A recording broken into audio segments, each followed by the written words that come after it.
Ice Cube's Big Three is back for Season 2. The Big Three is a professional 3-on-3 basketball league that features former NBA stars like Amari Stoudemire, Nate Robinson, Chauncey Billups, Baron Davis, Carlos Boozer, Mike Bibby, Meta World Peace, and many, many more.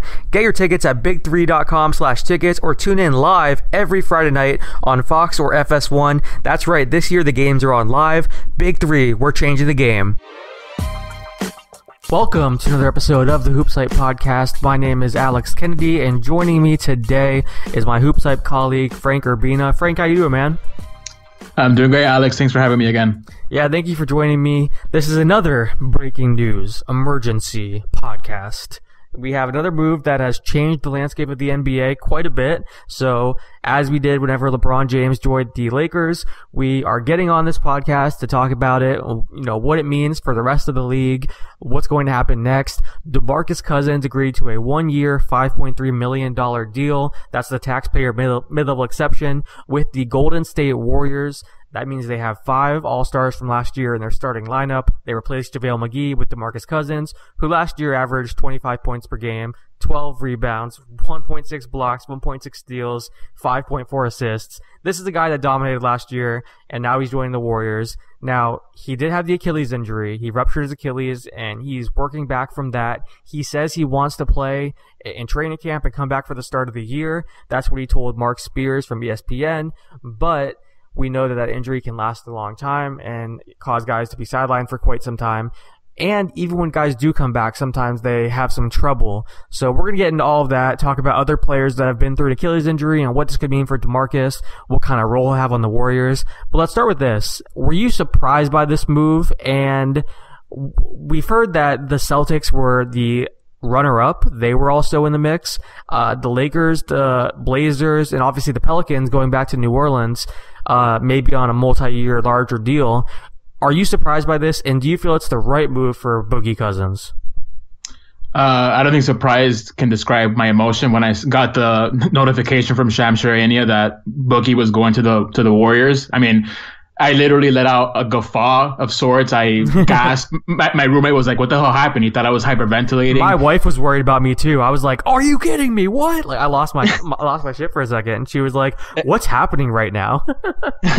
No, exactly. Yeah. I mean, the LeBron to the Lakers stuff was, I guess, kind of shocking because it's the best player in basketball going to the biggest market in basketball. That was surprising, but this was a whole nother level. In a million years, this morning, if you had told me that the Warriors would be signing DeMarcus Cousins, I would have said no way. Like, there's no chance. Like, it was so surprising. It was so out of left field.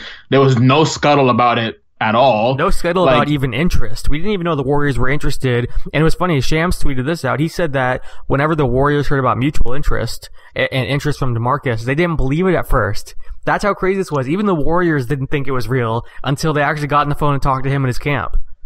Yeah, with good reason. I mean, arguably the best center in basketball, one of the 3 best centers in basketball, joining a team that's all about small ball and stuff. If they had one weakness, it was their center rotation, which went like 5 deep last year, and each guy was arguably worse than the last. I mean, JaVale McGee, no disrespect, JaVale McGee made a difference in the finals. Zaza's a good veteran presence. Looney really picked up his play and stuff, but this is freaking DeMarcus Cousins, you know what I mean? Like you said, he averaged 25 points, almost 13 boards, 5 assists last season. The only other guy to ever do that in a year is Kareem Abdul-Jabbar. Like, not Will Chamberlain back in the day, no one else, just Kareem.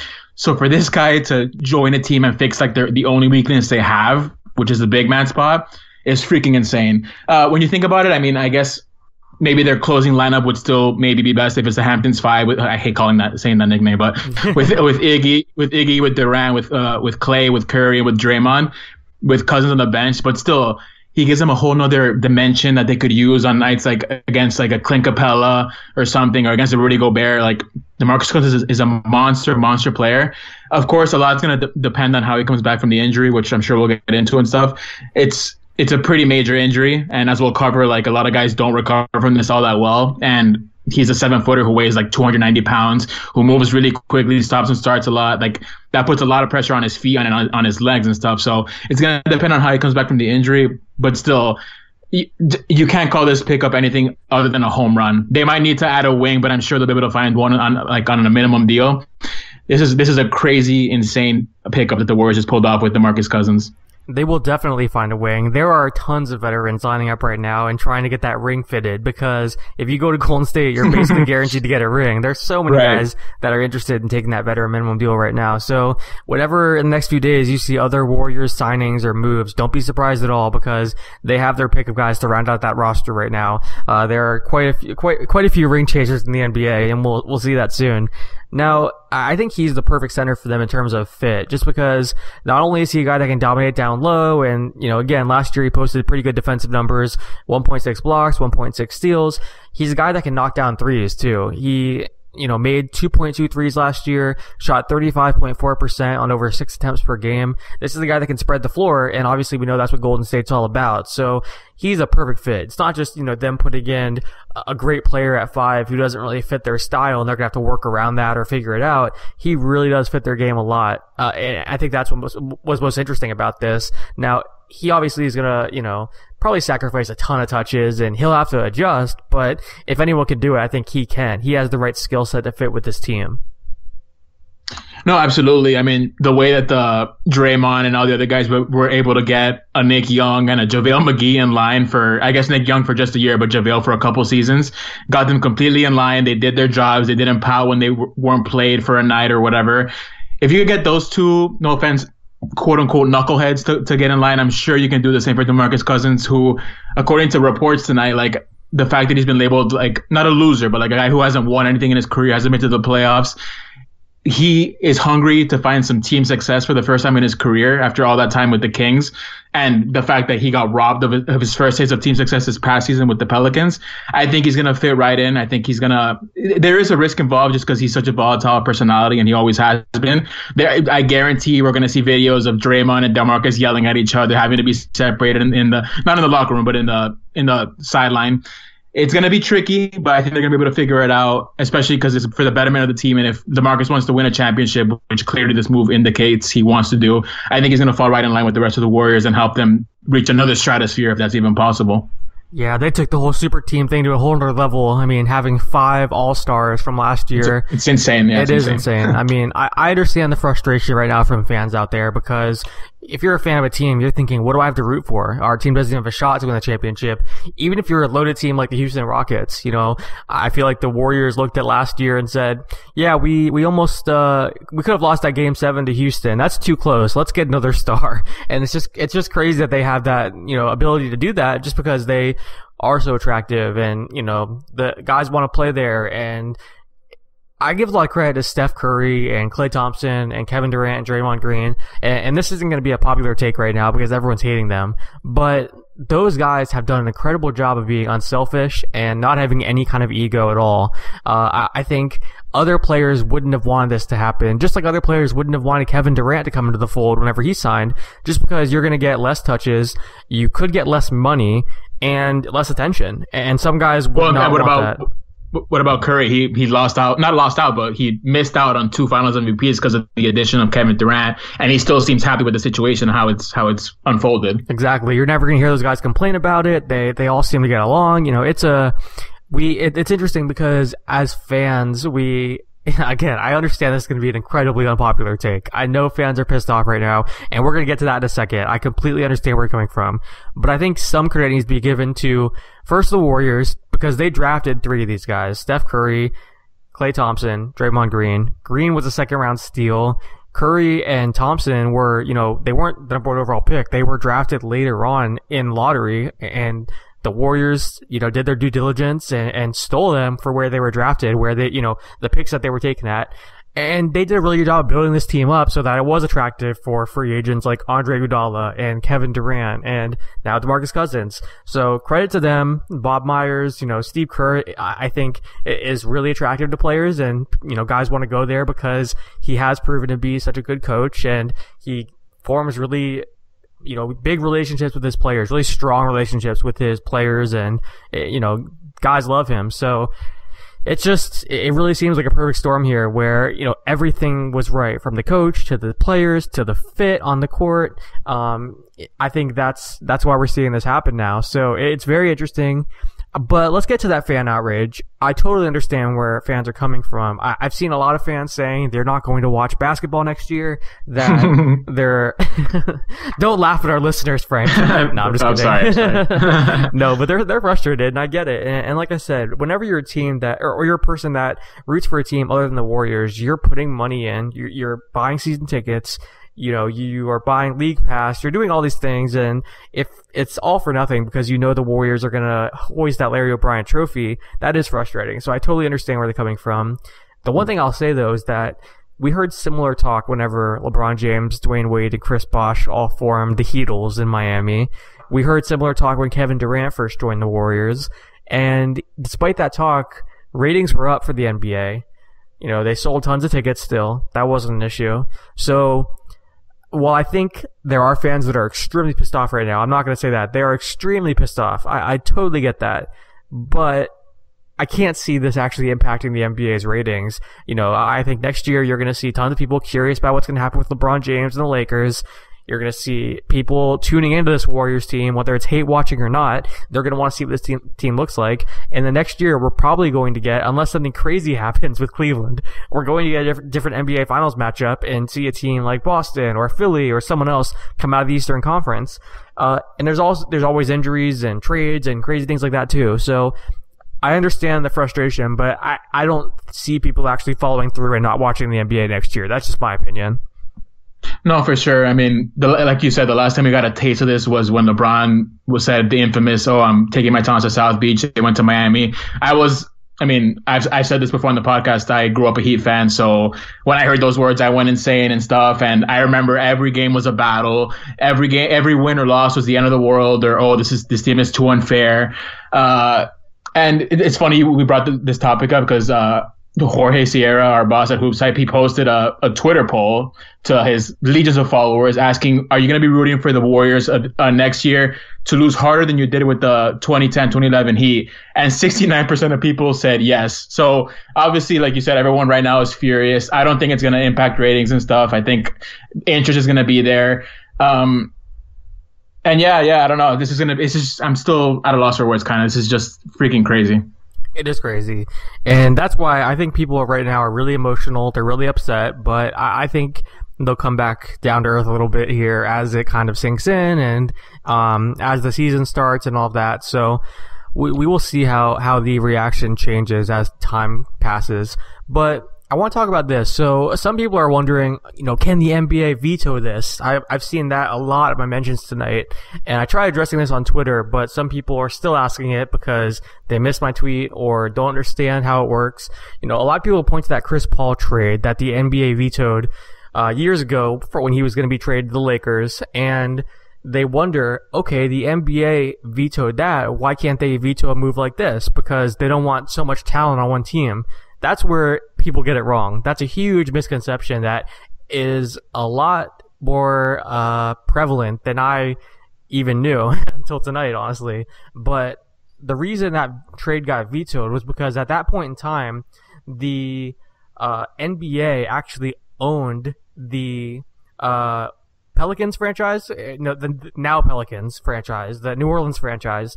They owned the New Orleans franchise because they were being sold. That organization was being sold. They basically sold the team to the NBA, and the NBA facilitated the deal and tried to find a new owner for the team. So whenever that deal was going on and negotiations were going on, basically David Stern, think of him this way, he was acting as the team's owner. So right now, any owner can step in and say, no, I'm vetoing this trade, I'm vetoing this move. So right now, Joe Lacob of the Warriors could walk in and say, nope, we're too good, I'm vetoing this. Obviously, right. He's not going to do that. So whenever David Stern was doing that, he was acting as the owner of the Pelicans, and that's why he said no. And the reason he vetoed it was because he wanted the team to trade Chris Paul for more young players. He didn't want veterans and win-now guys. He thought, okay, this is going to be a full rebuild. I want draft picks and young players. So there was definitely a miscommunication between the front office and Stern, who was acting as the owner, and clearly they were on different pages because they were pursuing different things in the trade talks. But that's why they were able to veto that deal, because it was a very specific, strange situation that, it is not the case now. teams would never veto a trade now unless, teams broke the rules during negotiations, if there was tampering, if they were doing things like that, then yeah, you'll see the NBA veto something. Joe Smith with the Minnesota Timberwolves, for example, was one thing that got vetoed because of tampering.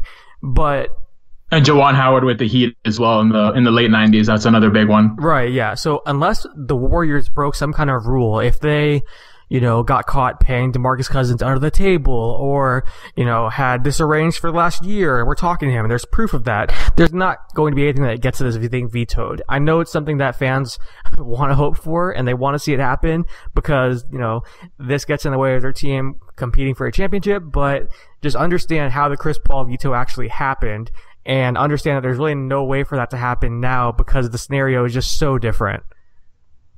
Yeah, right. Like you covered, the trade for Chris Paul originally would have landed the New Orleans franchise, the Hornets back then. Lamar Odom and Eric Gordon as the main two pieces, and that would absolutely kill the sale amount that the NBA was looking for, just because who would buy a team that doesn't really have that much of a future, that just lost one of the greatest point guards ever and stuff. So it's a completely different situation. I mean, I completely understand why fans are so pissed off. I mean, if you thought the Warriors stacked the deck before this pickup, imagine how you feel now when they're picking up a guy who averaged 25 and like 12 rebounds a game.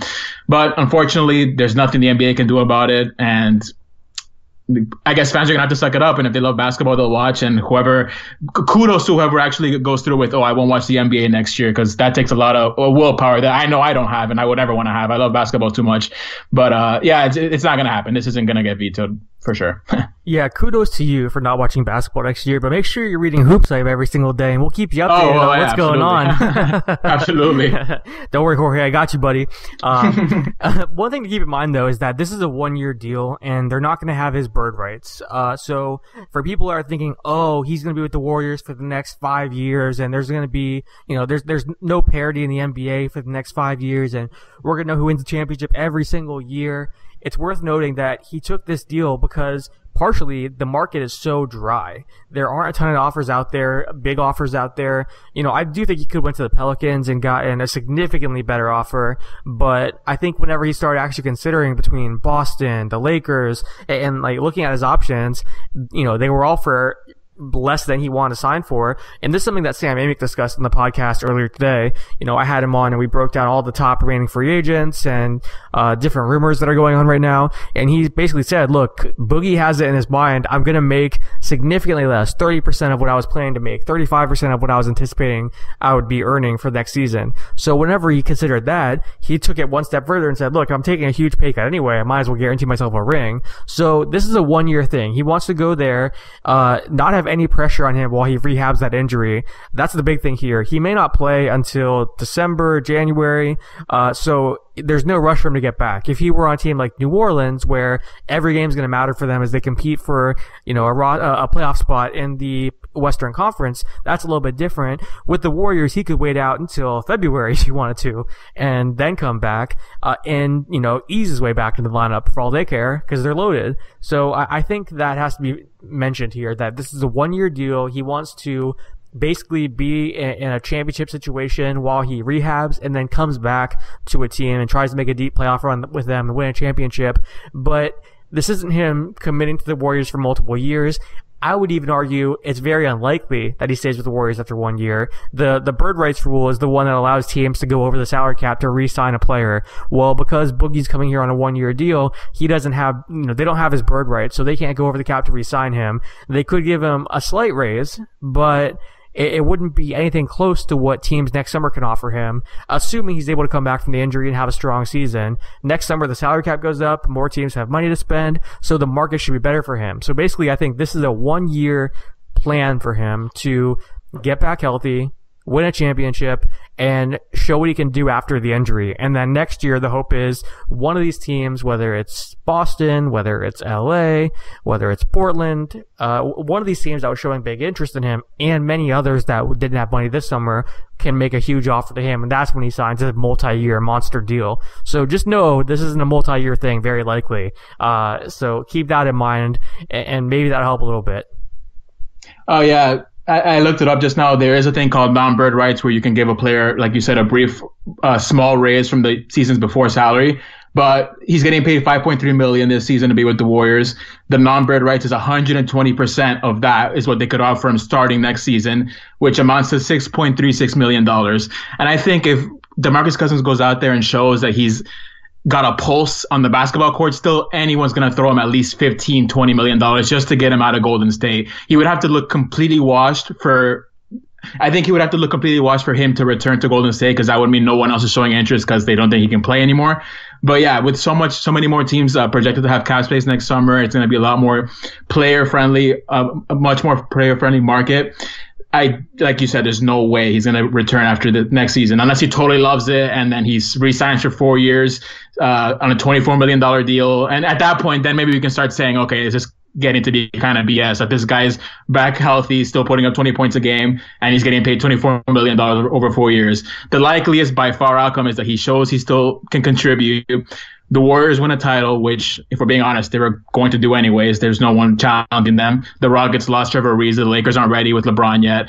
I guess the Celtics and Sixers could pose a challenge, but if we're being honest, even without Cousins, the Warriors would be a near lock to win the next championship. This just makes it even more of a lock. So I guess what fans should be rooting for if they want DeMarcus Cousins out of there is for him to play very well next season, and then they win a championship anyways. They were probably going to win, and then he gets his $40 million or $60 million deal next summer from a different team. But like you said, just to reiterate to the fans, this might suck for a season, but it's only going to be for a season. This will probably end after next year when he gets a bigger offer on the open market. Right. It's one thing to take a significant pay cut in one season and say, okay, I can afford this for 1 year, and then I'll go out and, get paid next summer and I'll have a ring. Doing it for multiple seasons is a huge difference in terms of your bank account. If he were to sign a multi-year deal with the Warriors, like you said, he'd be making $6.3 million per year. And there's a team out there. If he plays the way he did with New Orleans and he doesn't have more injuries, then there's going to be a team out there willing to give him, 12, 13, 14, 15 million per year. I could see that happening. So is he really going to take, 10 million less per season to stay with the Warriors? I think that's unlikely. That's why I think this is a 1-year thing. So that's something to keep in mind. Whenever you're upset this year and watching this Warriors team and breaking things in your house, just remember it's only this season likely. So you don't have to worry about, this ruining your NBA fandom for the rest of your life. Don't worry about that. Now, I wanted to add one more thing. The fact that also he hasn't gotten he's gotten one big deal, but he hasn't gotten that second enormous deal yet. Kevin Durant is, I think, 2 years older, and his career earnings so far, according to SpotRack, are an obscene $157.2 million for his career. And DeMarcus Cousins is quote unquote lagging behind at $80.7 million. But basically my point is he still hasn't landed that huge monster max contract. And I'm sure, like any regular human being, that he's going to want to land. So that just furthers the point that he will not be around after next season if he shows he still is DeMarcus Cousins. Only $80.7 million? He's so poor. Oh, yeah. No, I'm just kidding. But yeah, relatively speaking, that definitely is less than you would think for a guy that is arguably the best center in the NBA. He's going to want that big contract, like you said. And also, he doesn't really have a ton of marketing opportunities, a ton of endorsements. So it's not like he's racking in the money from that either, like a guy like Steph Curry or Kevin Durant is. Big men have a harder time selling shoes and, all kinds of stuff. So, and some people, he's had the questions about his personality and character and all that from his, locker room issues. So, the point is he's not making tons of endorsement money either that could offset some of those differences and salaries. So yeah, this is probably a 1-year thing. So just keep that in mind. Now, I'm curious to ask you about this. Anthony Davis, we heard that he was recruiting Julius Randle. The Pelicans brought in Elfrid Payton. So they are trying to address their, the players that left. They're replacing Rajon Rondo with Elfrid Payton. They're replacing DeMarcus Cousins with Julius Randle. My thing is, though, Anthony Davis, this past year was by far the best year he's had of his career success-wise, and DeMarcus Cousins is by far the best player they've been able to put alongside of him. Now, look, I know they played great in the playoffs without him, and that's all good and well, but Cousins and Davis got along so well. Rondo and Davis got along so well. I'm wondering where Anthony Davis' head is at right now, because teams were already kind of monitoring this New Orleans situation and thinking, okay, can we get in there and try to make a trade for him? Is he disgruntled? So, the Boston Celtics, Philadelphia 76ers, every team with assets wants to know which stars are available. So they're always monitoring that. So my question is Anthony Davis closer to being out of New Orleans today than he was, say, yesterday? I think the fact that he was recruiting Julius Randle is a great sign for the Pelicans. You don't want to have him be disgruntled and force his way out, because he's one of the best players in the NBA, and building around him is going to be much easier than anything else. So obviously they want to make this work, but losing two guys that he really liked on and off the court in one day is pretty brutal, and I can guarantee teams are watching that situation right now. Yeah, but you hit on this point as well. The fact that they did so well in the playoffs, and the fact that he was recruiting Julius Randle could maybe makes me think that he was kind of ready for the DeMarcus Cousins loss. I mean, when I heard that they landed Julius Randle, I was pretty sure DeMarcus Cousins' time there was done. And just because we heard when they landed him that AD was recruiting him so hard, that also made me think like, oh, he knows that Cousins was leaving. He must be okay with it if he's still helping the organization out so much. They did amazing in the playoffs without him. They swept the Blazers. Nikola Mirotic was, after he shaved at least, he was hitting three-pointers, spacing the floor. Julius Randle's a great young player. Like, to land him on a 2-year, $18 million deal. The average starter salary last season was a little bit over $12 million, and Julius Randle is getting $9 million next season. So that, to me, that was a coup. Maybe there's a little bit of concern with the play style next to AD, but I think it's going to work out wonderfully. I don't know. He's not going to be a free agent until 2021. So whatever anger he feels, or if he feels a little bit of resentment towards the organization for letting two of his closest, confidants in the locker room walk, I think it'll dissipate in a couple of years, especially as they continue to build a strong team around him. Like I said, Randle's a great player. Nikola Mirotic and AD were really forming a really nice chemistry. They still have Drew Holiday. Frank Jackson was one of my favorite prospects in last year's class, and I hear that he's looking great in summer league practice. That's another good young piece they're going to add. Elfrid Payton, and I'm not the most excited about, but maybe with the shaved head or with the hair gone, he can finally show a little bit of more improved form. But he's a solid player. I want to see them add another wing, because they very much lack wing depth, even with Solomon Hill coming back. But I think as the organization continues to have success and build a strong team around them, and the fact that his free agency is still so far away, I think things are going to be fine with the AD cap and the Pelicans. Yeah, I mean, it is far away, and that is one thing that they can keep in mind, and I think that gives them a little bit of security. But my thing is the flexibility, the lack of flexibility there is my concern. If they were, you mentioned them building a good team around Anthony Davis going forward. I think building a contender around Davis is going to be very difficult with the moves that they've made, trading away so many first round picks and young players, giving out some of the contracts they gave out. It's going to make it tough. It's not like they have the money to just go out there and get one of these top free agents that want to play with Anthony Davis. And we saw how long it took them to get DeMarcus Cousins, who was really the first star level player that was put alongside Davis. That took them so long, because of the other moves that they had made. So the reason I say that is because I look at their situation and think, okay, they landed DeMarcus, and that almost seemed to, quiet Davis, because we saw he was making comments about other teams and super teams, and that kind of stopped whenever the Pelicans started really having their success, and they made the playoffs, and him and Cousins fit so well together.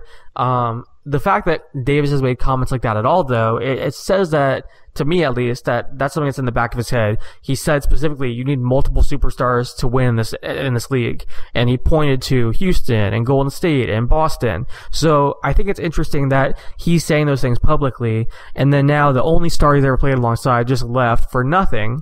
And you traded away some young assets to get him, really the main young assets you had. So that's where I look at it and think, is this team fit to keep Davis going forward? And it may not be right now. He may be completely fine right now. But whenever the season starts and the Pelicans are, outside of the top 8, whenever the season ends and the Pelicans either miss the playoffs or are disappointing, assuming that happens, I could be completely wrong about this team, but I think you're kind of headed down that route where you could see a way that Davis would become disgruntled and want out.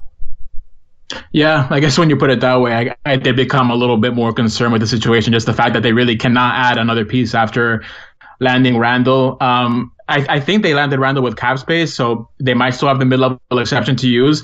I really, just as a fan of Anthony Davis and the fact that I like the Pelicans, I don't want them to lose their best player ever, because I mean, as a Heat fan, I saw LeBron James leave, and that freaking ruined my organization. And that doesn't even compare to the plight of how Cavaliers fans must feel losing their best player twice. But I really need them to go out and land like a Tyreek Evans or something on the mid-level exception. If they land a Tyreek, who averaged like 19, 5 and 5 last year, shot over 39% from three, I think that could help out a lot. Take some of the pressure off of Jrue Holiday, who is going to face a little bit more pressure with Outrage on Rondo there. I guess you definitely did make me a little bit more concerned, for sure. No matter what, even if the team is excellent, they're not going to be a title team for the next 2 seasons, not with Golden State stacking up as they have been. So no matter what, once he hits free agency in 2021, Pelicans fans, the front office, the city of New Orleans they're going to have to sweat this one out for sure. And if I had to, after hearing your entire argument, I kind of lean towards thinking he might go somewhere else, just because he did make those comments about how he talked to Kevin Garnett, or he heard Kevin Garnett say that he regrets all the time, not that he wasted, but that he spent in Minnesota not playing for championships, and that he felt so much more at peace, or like happier playing basketball, more fulfilled playing basketball once he joined the Celtics and was on a contender. I don't know. It is a little bit concerning. They're going to have to hope that Frank Jackson becomes a former second-round pick, I believe, becomes some sort of superstar out of nowhere or something, or that Julius Randle keeps going and improving and develops a three-point shot, learns how to play defense more consistently. They're going to have to hope for a couple of things to come through for them to feel better about their chances of keeping Davis past 2021.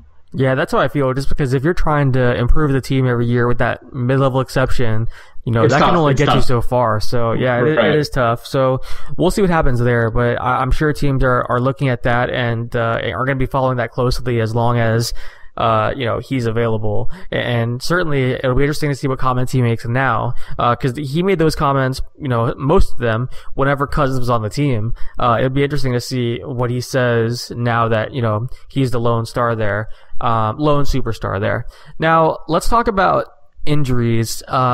DeMarcus Cousins had the ruptured Achilles, and we've seen that is an injury that can really limit a player when they come back. Let's name some guys and go through some guys that had this injury and how they played before and after, just to give people kind of an idea of what DeMarcus is facing. A few guys that had the injury. Kobe Bryant, he was 34 years old. He was a bit older. He had tons of NBA miles on his body. He came back and struggled. Patrick Ewing was 36 years old. He struggled when he came back too, but at 36, it's hard to tell. Was it the injury? Was it just, decline, father time? But he struggled as well. Wesley Matthews had the injury at 29 years old. And whenever he came back, his shooting and his defense was not the same. He's looked like a different player since that injury. And Dominique Wilkins, he was 32 years old, and he actually had one of his best seasons after the injury and played amazing basketball. He really thrived, even after that injury for multiple years. I actually had him on the HoopsHype Podcast a few months ago, and he talked about that and, said that he just went all in on his rehab and did everything the doctor said. He was the perfect patient, basically, and prepared himself. He was able to, alter his game a little bit so that he continued to be productive without, relying solely on athleticism and things like that. And it really worked for him. He was able to shine. And DeMarcus Cousins has talked to Dominique. He's tried to get tips from Dominique. And so I think that's a good sign. That shows DeMarcus is doing his homework and trying to talk to people that bounce back from this and were successful. So he's trying to do everything he can. And he's been posting about his recovery and his rehab on Twitter so people can kind of follow along and see what he's doing. One thing I found interesting, Chauncey Billups is another guy that went through this injury, and I talked to him after he recovered from it, and it was interesting to hear why guys are so limited after the Achilles injury. And the way he broke it down was, it's not like you're playing and you have a sore Achilles, every game and your Achilles is the issue. He basically said that your body, you start compensating in other areas. So, you're using your left leg differently when you hurt your right Achilles, and, your knee starts hurting. Then all of a sudden your calf starts hurting.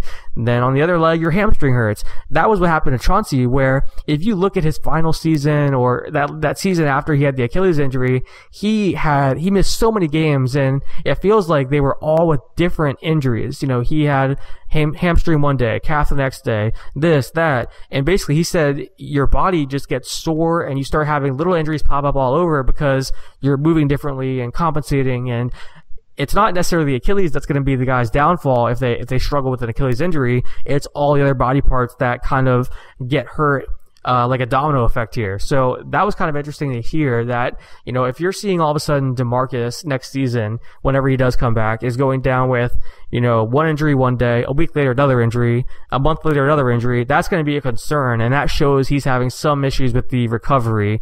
We're going to get into 3 guys that had the ruptured Achilles, came back, and just completely dropped off.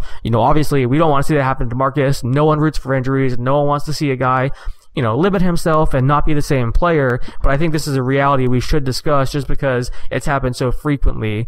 I just wanted to add quickly, you say no one's rooting for injuries, but after some of the reaction I've seen on Twitter, I think some people are. And if you are, not to be a asshole, sorry for the language, but just don't root for injuries, because that's a horrible, horrible thing to do. It's this guy's livelihood, and he just went from potentially making $100 million for the next 5 years to making $5 million for just next season. So let's not root for injuries. Let's not be totally vitriolic and ridiculous. Situation does suck. The Warriors are going to win 100,000 games next season. They're going to cakewalk to the finals. But still, it's not DeMarcus Cousins' fault that no one else offered him a deal on the first day. It's not his fault the Pelicans are trying to lowball him. So let's not root for the guy to spend the rest of his playing days injured, because that's really, really messed up. I just wanted to get that off my chest. Sorry. No, I'm glad you said that, because I sent Frank a few tweets I got earlier whenever, I was commenting on the news, and yeah, they were awful. One of them basically said, one of the 5 Warrior starters will get killed in the upcoming year. One of them said they're going to blow up the Golden State practice facility or arena or something like that. I forget what they said. You did get some vitriol. You got some insane vitriol in your replies. There was so much racism, people dropping the N-word left and right. It was crazy. Like, everyone relax. It's just basketball, That's what yeah, exactly. If you're talking about killing people and blowing things up and, stuff like that, and you're being racist and, just horrible, remember, this is a game. I know you love your NBA team. We love the NBA too. We do it for, we cover this league for a living and for a living, and we've been doing this for years, but come on. That's ridiculous. And, don't be that guy.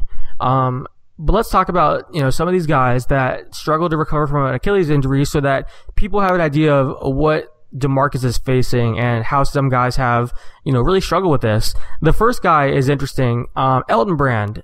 He's interesting to me because he was, a guy that put up monster stats. For people who don't know, younger fans, go back and watch some tape of Elton Brand. Look at his stats, because they are ridiculous. And he had the injury. He went from averaging 22.6 points per game, 9.6 rebounds, 2.4 blocks, and 1 steal. And, if you look at his 5 seasons before the injury, to the season after the injury, his first season back, he averaged 10 points per game, 6.3 rebounds per game, 1.2 blocks, and he shot, his field goal percentage dropped drastically as well. He only shot 48% from the field that year. He's the first guy that really jumped out to me, in terms of, the way that his game changed. I'll mention the other 2 guys as well, then we'll just talk about all 3 of them, if that's cool, Frank. So the other 2 are Mehmet Okur. He averaged 16 points per game on 46.2% shooting in the 5 years before the injury. Right after the injury, he comes back and averaged 6.5 points per game on 36% shooting, and he only played 30 games. Jonas Jerebko is the other one. He averaged 9.3 points per game on 48% shooting, and that was actually his rookie year.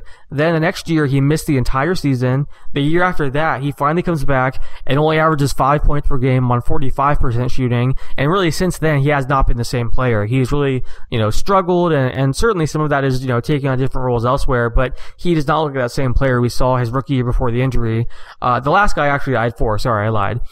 Christian Laettner, the first 5 years of his career, he averaged 17.2 points, 8.2 rebounds, 1 block, and 1 steal. He comes back, only plays 16 games, averaged 7.6 points, 3.4 rebounds, less than 1 block and 1 steal. And again, his field goal percentage dropped drastically. So, the big things that I took away from this are whenever guys come back, usually the next season, a lot of these guys played, way fewer games, 16, 26. They definitely played less games. Almost all of them play way fewer minutes. And some of that is easing the guys back into the lineup, and DeMarcus is going to be able to do that in Golden State, but the minutes go way down, the games played go way down. And then it seems like the two areas that guys are affected the most is their defense. And, we certainly saw that with Wesley Matthews, some of the other guys I mentioned, and then their shooting. The field goal percentage dropped so much. Christian Laettner went from being a guy that was shooting 47%, 48% every single year of his career to shooting 35%, way down in terms of shooting, percentage whenever he came back from the injury. So it is a devastating injury. It's very hard to come back from. And I think more people need to realize that. Yeah, we're not going to see, like we said earlier, we're not going to see the 25 point per game, the 12 rebounds, the 5 assists point per game, Boogie that we saw last season. He's going to be a different player. I guess the fact that he hurt the Achilles, or he ruptured it in January, means that even if they give him a full year off, at worst, he claims he's going to be back for training camp, but I think that's just a little bit too optimistic. Let's say they give him a full year off, he comes back in January. He will be able to suit up in about, 35 to 40 games, so they can ease into the rotation for the playoffs. But he's going to have a smaller role. It's not going to be the same monster he was last season with the Pelicans, where he was one of the highest usage big men in the entire NBA. Out of the guys that you listed, I think the most concerning by far was Elton Brand, just because he was a freaking monster in his career. He was a 2-time All-Star. He was an All-NBA team guy. He was a Rookie of the Year. He averaged 20 points and 10 rebounds a game for his entire career before the injury. And after that, he immediately fell to 17.6 points and 13.8, 13 points. He completely fell off. His play completely fell off. And what concerns me most about this is that it happened in his age 27 season, and that's pretty much like a year after it happened to Boogie. So if we want to draw parallels there, I think we could find a pretty clear one. I hope this isn't this case with Boogie. I hope he can come back as strong as before. That was 10 years ago, so advances in modern medicine have been amazing. I'm not a doctor, I don't know, but I'm assuming there's new rehab plans and stuff that'll help him recover better than Elton Brand did. But still, it's gonna be tough for him, definitely. I think next season, I think he'll still be a difference maker, but it's not going to be the same guy that we saw last year with the Pelicans. That's without a doubt in my mind. Yeah, and I think, it sucks, certainly, but, he's done a really good job of preparing himself for this. If you listen to, what he said this offseason and as he's, rehabbed, he basically went into the summer with very low expectations, didn't know what to expect. He has been very open-minded in his, rehab and talking to, like I said, guys that have been through this before and know, what it's like to come back from this injury, whether it's Dominique Wilkins or, other players. He's been very vocal and talking to these guys. So it definitely is going to impact him. The question is, how much will it impact him? I do think this definitely factored into his free agency. Not just, obviously it factored in the sense that he got less money because the injury is a concern, but I think the ability to go to the Warriors and work his way back slowly and have no pressure on him, if he didn't play a game this entire season and just came back for the playoffs, and say, that would still be huge for the Warriors. They'd be happy because they would be able to, solidify their championship most likely. So, whereas if he was on the Lakers and he was looked at as the number 2 guy and one of the huge offseason acquisitions for them, I could see that having more pressure on him and being looked at, as a huge piece that needs to put up similar numbers to he did last year, in order for fans to be happy and all that. So I do think that the ability to go back to the Warriors and have no pressure and work his way back slowly impacted this decision. But yeah, the one thing I'll say too is, I know some of our fans are younger, some of our listeners are younger, or some, NBA fans on Twitter are younger and stuff. The guys that we mentioned, not only do you see a big drop off when you look at their stats, the biggest thing to me is the eye test. Whenever you go watch these guys, they were a shell of themselves after the injury. They weren't as athletic, they weren't as quick, and you would almost watch them and it just seemed like something was off. They weren't the same player they were before the injury, and that's always really hard to see because something changes in the guy.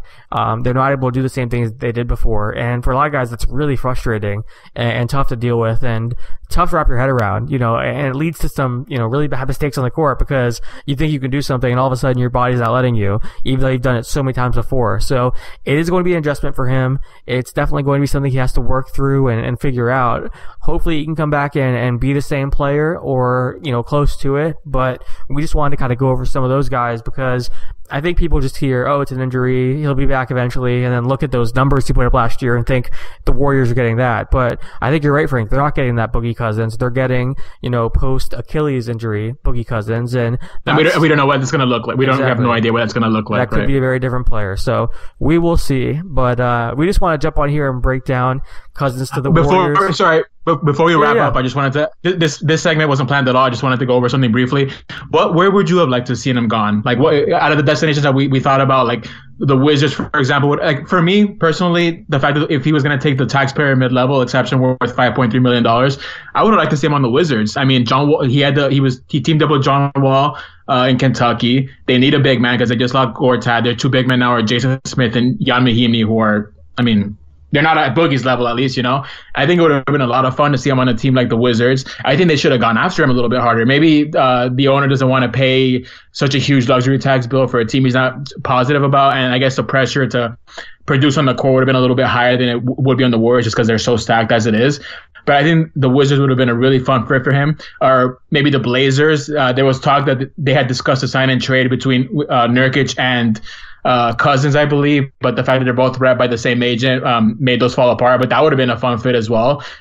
Seth Curry joined the team today with Dame Lillard and CJ McCollum. Add Boogie to the mix. That would have been a lot of fun. But I wanted to get your thoughts on that. Where would you like to see him gone? Well, I think going to the Wizards would have made the most sense for him if he wanted to showcase his game and he was ready to play right away.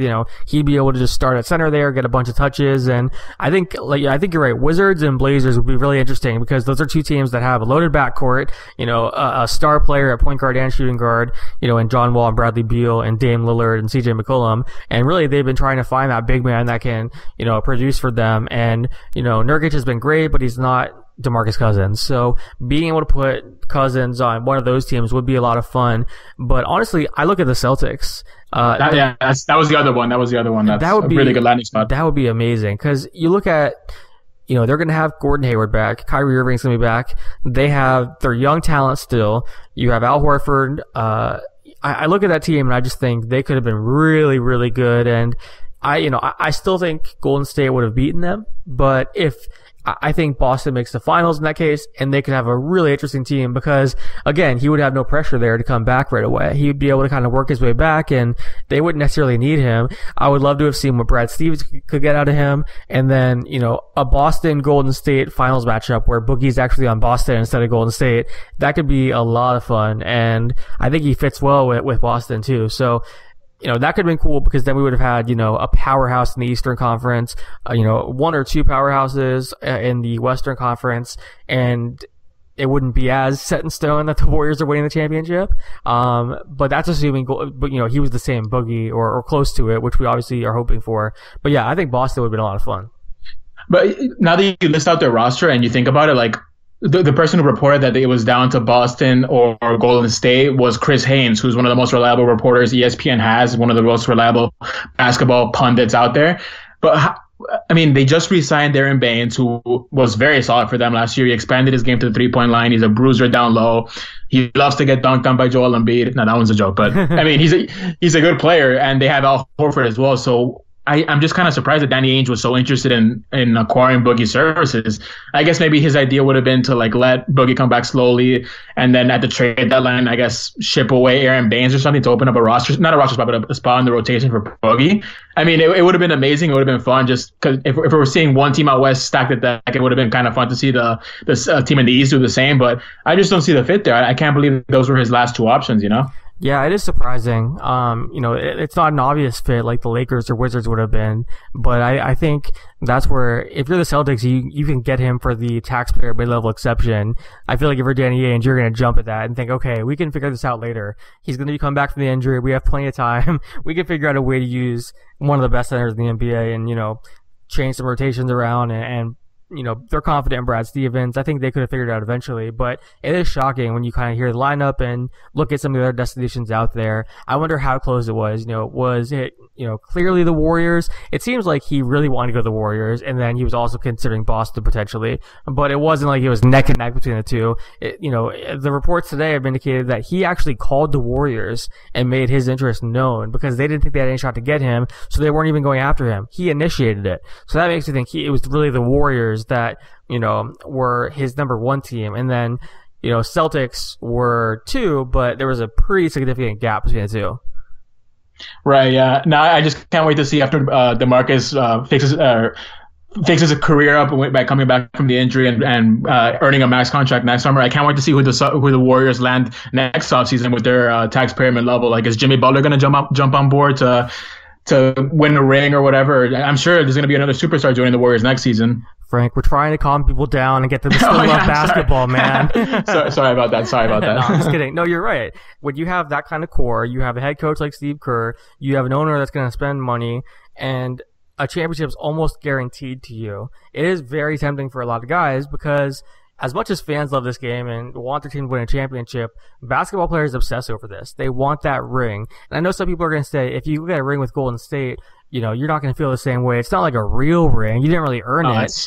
I hate that argument. I can tell you right now, Kevin Durant's wearing his rings and he's loving it. He is not complaining. Right. If you go win a ring and you're a player, you're going to feel like you deserve it and you feel like you contributed to that. So there are going to be guys that go to Golden State. With that said, are there going to be stars that go to Golden State after, being one of the best players of their position? Probably not. This is kind of a perfect storm, like we said, because of the injury and because of the market. No teams having, max space to make an offer to Boogie like that, or willing to. Other summers from now, there's going to be more teams out there that have money and, the salary cap's going to increase. So I think you're going to see still very talented players go to Golden State. If next summer a middle tier free agent like Tyreek Evans went to Golden State, that wouldn't surprise me. We're going to see a lot of middle tier guys do that because if the difference is Golden State and another team, there's not much money difference, you're going to go to Golden State to win a championship. But I don't think we're going to see many stars do it. I think this is never happening again. That was a fluke circumstance for exactly. Sure. Unless they think they want to back up for Kyrie or for Stephen Curry and they land Kyrie Irving next summer on the taxpayer Emily. That could make some sense too. I'm totally kidding. That's not happening. That would be so bad. For sure. Oh man, that would be crazy. Well, we will see how this all plays out. We'll see how these guys play together and free agency isn't done either. I think that's important to remember. Teams are still out there trying to make moves. There's still some significant guys left on the board. I had Sam Amick on the podcast today to talk about the top remaining free agents and where they could go. And, we broke those things down. So check out that episode and keep checking out HoopsHype because teams are going to continue making moves. You have Kawhi Leonard still on the block. So teams are going to be trying to make a trade and, land him potentially. Other players are always going to be on the block and come up in trade talks. So teams aren't done making moves. They're going to still go after this Warriors team and continue to build for the future. So maybe they can take this Warriors team down in, a few years whenever they're on the decline. So stay tuned for more episodes of the HoopsHype podcast. You can listen to us on Audio Boom, iTunes, Stitcher, HoopsHype, wherever your favorite podcast can be found. Make sure you guys are checking out the HoopsHype rumor page. Our staff, especially Frank, he's always up over there updating the rumors page. You guys do an incredible job doing that and making sure fans have a place to go to refresh every few minutes and get tons of new information. You guys are a must read around this time of year because you're constantly updating the rumors page. And make sure you guys are following Frank on Twitter at Frank Urbina _. He's been pumping out great articles. He did all of our free agency destination articles where he was looking at the top destinations for each free agent. He's been killing it lately, so make sure you're following Frank. And Frank, thank you so much for joining me, man. Yeah, thanks for having me. It was a lot of fun. All right, well, until next time, thanks for listening, guys.